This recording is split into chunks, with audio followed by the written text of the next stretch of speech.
बिस्मिल्लाहिर्रहमानिर्रहीम। Second year का lecture number 9 start करेंगे और ये हमारा चैप्टर नंबर फर्स्ट है और क्वेश्चन नंबर हमारा है database. What is database? Give its example and rights it's facilities. ये हमारा सवाल है। डेटाबेस को पहले हमने डिफाइन करना है, फिर उसकी एग्जांपल देनी है और फैसिलिटीज़ भी बतानी है कि डेटाबेस में कौन कौन सी फैसिलिटीज सहूलियात देते हैं, क्या फ़ायदे हैं इसके, एडवांटेज भी यही है, फैसिलिटीज़ जो है। तो ये हम डिस्कस करेंगे। बिल्कुल सिंपल सा क्वेश्चन है, छोटा सा क्वेश्चन है, इतना लेंथी नहीं है।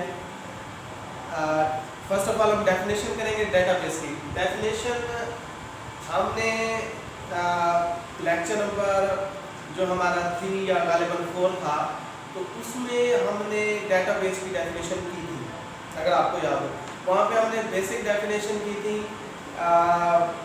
फील्ड की, इसके अलावा हमने की थी फाइल की डेफिनेशन की थी, और इसके अलावा हमने डेफिनेशन की थी डेटाबेस की भी, रिकॉर्ड की भी की थी। ये हमने डेफिनेशन की थी, फील्ड, रिकॉर्ड, फाइल, डेटाबेस, ये डेफिनेशन हमने की थी। यानी कि डेटाबेस की डेफिनेशन हम पहले से जो है ना वो कर चुके हैं, लेकिन दोबारा इसकी डेफिनेशन क्वेश्चन बना के उसने दिया है। लॉन्ग क्वेश्चन है कि डेटाबेस को डिफाइन करें, फिर इसकी एग्जांपल भी दें, साथ साथ इसकी फैसिलिटीज़ भी बताइए। हमारा पूरा क्वेश्चन है। तो डेफिनेशन ये है, मैं वो रिपीट कर रहा हूँ जो लास्ट टाइम हमने पढ़ा था, उसमें भी डेफिनेशन यही थी। देखिए, सबसे स्मॉलेस्ट यूनिट जो डाटा का है, जो हम देखते होते हैं डेटाबेस के अंदर, वो है फील्ड, जिसको आल्सो नोन एज कॉलम कहते हैं, आल्सो नोन एज एट्रीब्यूट। सबसे छोटा यूनिट फील्ड है। फील्ड जब इकट्ठी होती हैं तो फिर रिकॉर्ड्स बनते हैं, और फिर जब रिकॉर्ड इकट्ठे होते हैं तो फिर एक पूरी फाइल बन जाती है, और जब फाइल्स इकट्ठी की जाती हैं तो फिर बन जाता है डेटाबेस। ये हमने डेफिनेशन दी थी, अगर आपको याद हो। तो डेटाबेस की डेफिनेशन क्या हुई? Collection of related files is known as database. जब एक जैसी मिलती जुलती फाइल्स इकट्ठी की जाती हैं तो फिर क्या बनता है? डेटाबेस बनता है। ये भी लिख सकते हैं। इसके अलावा इसको मज़ीद अच्छा करने के लिए इस तरह भी लिख सकते हैं, collection of organise related data set. ये मज़ीद ऑर्गेनाइज का मतलब होता है एक मुनज़्ज़म तरतीब में रिलेटेड मिलती जुलती files is known as database, या फाइल्स की जगह आप डाटा सेट भी लिख सकते हैं। तो ये इसकी एक प्रॉपर वे से डेफिनेशन हो गई। कलेक्शन ऑफ रिलेटेड ऑर्गेनाइज, या ऑर्गेनाइज रिलेटेड डाटा सेट, या डाटा सेट की जगह आप डाटा फाइल्स भी लिख सकते हैं, सिंपली फाइल्स लिख दें, इज नोन एज डेटाबेस। ये इसकी डेफिनेशन है। तो मैं ये लिख देता हूँ।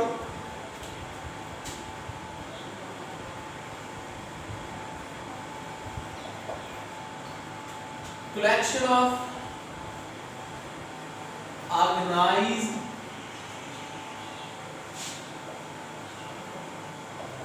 related data set, या डाटा सेट की जगह आप फाइल्स भी लिख सकते हैं, is known as database. Files में क्या होती हैं ये भी मैं आपको बताता जाऊं। फाइल्स के अंदर होती हैं, फाइल्स के अंदर होते हैं records, information about any object. Each file contain information about any object. Each file contain information for a specific object. Her file के अंदर इंफॉर्मेशन होती है खास ऑब्जेक्ट की। जैसे स्टूडेंट की फाइल बनाई गई है तो स्टूडेंट की फाइल में किसकी इंफॉर्मेशन होगी? स्टूडेंट की इंफॉर्मेशन होगी। टीचर की फाइल बनाई गई है तो उसमें कौन सी इंफॉर्मेशन होगी? टीचर की इंफॉर्मेशन होगी। तो हर फाइल के अंदर एक खास इंफॉर्मेशन होती है जो रिलेटेड होती है उस फाइल से। अब टीचर की फाइल जो है, तो टीचर की फाइल फाइल में इंफॉर्मेशन टीचर की होगी ना, रिलेटेड होगी, रिलेटेड। फाइल के अंदर जो इंफॉर्मेशन होती है फाइल से रिलेटेड होती है। और different files contain different types of information. याद रखिए बात, different type of files contain different types of information. मुख्तलिफ टाइप्स की फाइलें मुख्तलिफ इंफॉर्मेशन रखती हैं। टीचर की फाइल टीचर की इंफॉर्मेशन, स्टूडेंट की फाइल स्टूडेंट की इंफॉर्मेशन, पीएन की फाइल पीएन की इंफॉर्मेशन, टाइम टेबल की फाइल टाइम टेबल की इंफॉर्मेशन, लैब की फाइल लैब की इंफॉर्मेशन। तो ये फाइल जो है ये हर फाइल अपनी इंफॉर्मेशन रख रही है। अब ये जब सारी फाइलें इकट्ठी करेंगे तो डेटाबेस बन जाएगा। किस चीज का डेटाबेस बनेगा? हमने फाइल्स को देखना है, हमने फाइल्स को देखना है कि फाइल्स किससे रिलेटेड है। अब ये टीचर मैंने जो अभी बताई है, teacher, student, PN, time table, lab, ये किससे रिलेटेड है? कॉलेज से रिलेटेड है, ये स्कूल से रिलेटेड है। तो हमारा डेटाबेस क्या बनेगा? कॉलेज, क्योंकि फाइल्स रिलेटेड फाइल्स डेटाबेस बनाती है। ये सारी फाइल्स रिलेटेड है और किससे रिलेटेड है? कॉलेज से, तो डेटाबेस कॉलेज का बनेगा।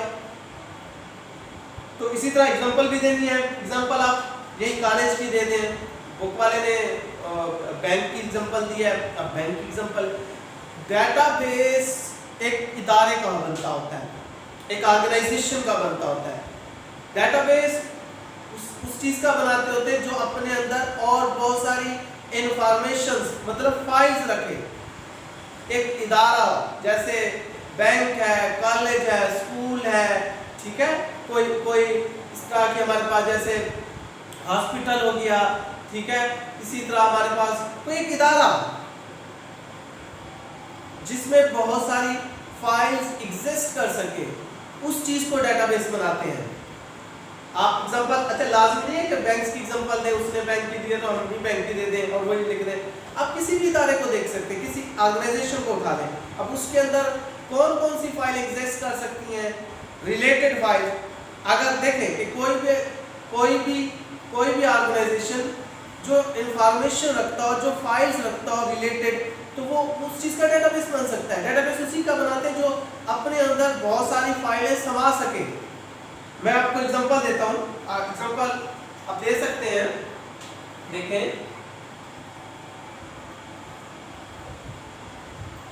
शॉर्ट में मैं लिख रहा हूँ। चलो मैं पहले बैंक की दे देता हूँ। अब इसमें फाइल्स कौन सी बनेगी? Related files. बैंक क्या है हमारा? ये बैंक जो है ये डेटाबेस है। बैंक क्या है? डेटाबेस है। अब इसमें कौन कौन सी फाइल्स आ सकती हैं? जैसे करंट अकाउंट की फाइल बन सकती है, बिल्कुल ठीक है। सेविंग अकाउंट की फाइल, मैंने फाइल शॉर्ट लिखा है, current file, save file, saving file. Account दो किस्म के बनते होते हैं, ये आपको भी पता है, करंट, सेविंग। अच्छा, इसके अलावा ऑटोमोबाइल,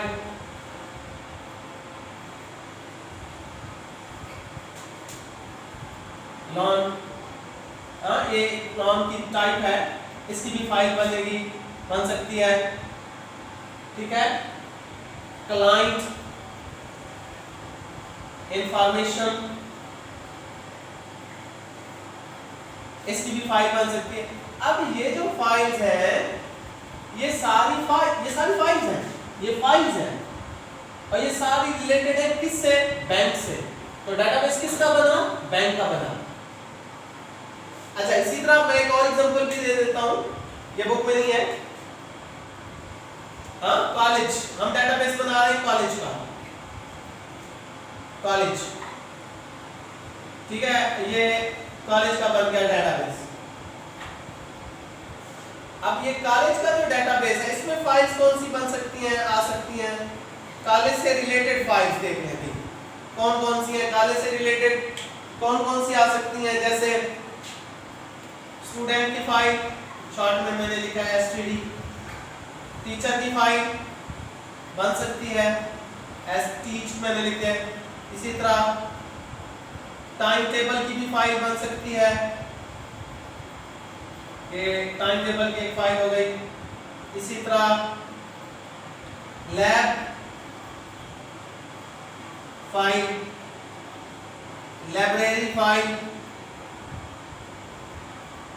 इसी तरह और भी बन सकती है बहुत सारी। अब ये सारी फाइलें रिलेटेड है, ये सारी फाइल्स है, student file, teacher file, time table file, lab file, library file, हाँ ये रिलेटेड है सारी। ये किससे रिलेटेड है? कॉलेज। तो कॉलेज हमारा क्या हुआ? डेटाबेस हुआ, क्योंकि जब रिलेटेड फाइल्स इकट्ठी की जाती है तो फिर क्या बनता है? डेटाबेस बनता है। ये एग्जांपल हो गई, दो एग्जांपल एक बुक में है, ये वाली मैंने खुद से बताई है, आप कोई भी एक दे सकते हैं, दोनों दे दें वो आपकी मर्जी है। इसी तरह नेक्स्ट पे उसने कहा था फैसिलिटीज भी बताएं, फैसिलिटीज, किसकी फैसिलिटीज? डेटाबेस की सहूलियात, फैसिलिटीज, सहूलियात, डिफरेंट फैसिलिटीज है। मैं शॉर्ट करके लिखूंगा, हिंट्स देता जाऊंगा और उसको एक्सप्लेन करता जाऊंगा, वो आपने फिर बुक में देख लेना है पूरी एक्सप्लेनेशन। कौन कौन सी फैसिलिटीज हैं? जैसे पहले मैं लिख देता हूं, डिलीट,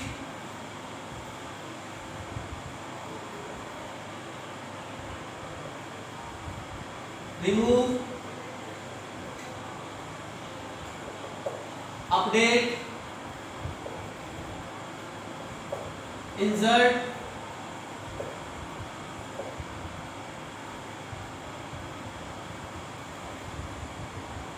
इसी तरह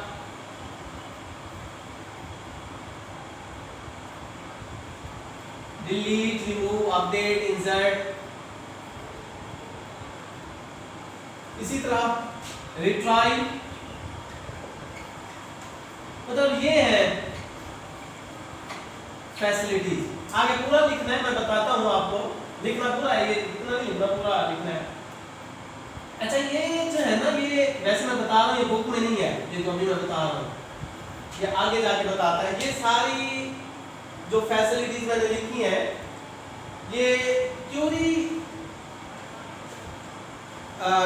के थ्रू ये अप्लाई भी किए जाते हैं। ये एक्शन है जो डेटाबेस पे किए जाते हैं, ये एक्शन है जो डेटाबेस पे किए जाते हैं। और ये एक्शन लैंग्वेज है, क्यूरी लैंग्वेज, जिसे हम कहते हैं SQL, structural Curie language, structural Curie language, Curie language है, ये लैंग्वेज है, क्यूरी लैंग्वेज है SQL। इसके जरिए जो है वो एक्शन किए जाते हैं डेटाबेस के ऊपर, डिफरेंट टाइप्स के एक्शन, और ये वो एक्शन है, और ये एक्शन ही फैसिलिटीज है। मतलब मैं आपको अब एक्सप्लेन कर रहा हूं, डेटाबेस में डाटा डिलीट करना है, ये एक्शन हुआ, कर सकते हैं, ये फायदा हुआ, फैसिलिटी हुई। और ये किसके जरिए कर सकते हैं? SQL के जरिए, ठीक है। इसके अलावा फाइल जो डेटाबेस के अंदर है वो रिमूव करना चाहते हैं, कर सकते हैं SQL लगा के, ये भी फैसिलिटी है। डाटा जो फाइल के अंदर है, ये याद रखना है, ये बात याद रखना, मैं आपको बता रहा हूं, डाटा फाइल में होता है और फाइल डेटाबेस में होती है। दोबारा रिपीट कर रहा हूं, डाटा फाइल में होता है और फाइल डेटाबेस के अंदर होती है। डाटा जो फाइल में है उसको आपने अपडेट करना है, अपडेट का मतलब होता है तब्दील करना है, चेंज करना है, तो कर सकते हैं, ये भी फैसिलिटी है। और किसके जरिए कर सकते हैं? SQL के जरिए। डेटाबेस के अंदर डाटा फाइल के अंदर इंसर्ट करना है, डाटा फाइल के अंदर इंसर्ट करना है, कर सकते हैं किसके जरिए? SQL के जरिए, ये भी क्या है? फैसिलिटी है। इसके अलावा डाटा फाइल के अंदर रिट्राइव करना है, रिट्राइव का मतलब होता है उठाना, लेना, हाँ, कर सकते हैं किसके जरिए? SQL के जरिए, और ये भी क्या है? फैसिलिटी है। तो डेटाबेस के डाटा फाइल्स के अंदर और फाइल्स डेटाबेस के अंदर ये जितने भी ऑपरेशंस हैं, एक्शंस हैं, ये हो सकते हैं, और ये किसके थ्रू होते हैं? SQL के जरिए। और SQL is a language, Curie language, not a programming language, ये भी याद रखना, क्यूरी लैंग्वेज है। स्ट्रक्चरल क्यूरी, क्यूरी क्या है? क्यूरी एक स्टेटमेंट होती है सिंपल इंग्लिश सेंटेंसेस पे, और वो हम एक्शन डेटाबेस के ऊपर एक्शन लगाने के लिए करते होते हैं। ये चीज़ें याद रखनी है, ये चीज़ें अभी नहीं बताएंगे, आगे बताता है, वैसे मैंने आपको बता दिया एसक्यूएल के बारे में थोड़ा सा। तो ये हमारा टॉपिक था डेटाबेस का, बिल्कुल सिंपल सा था।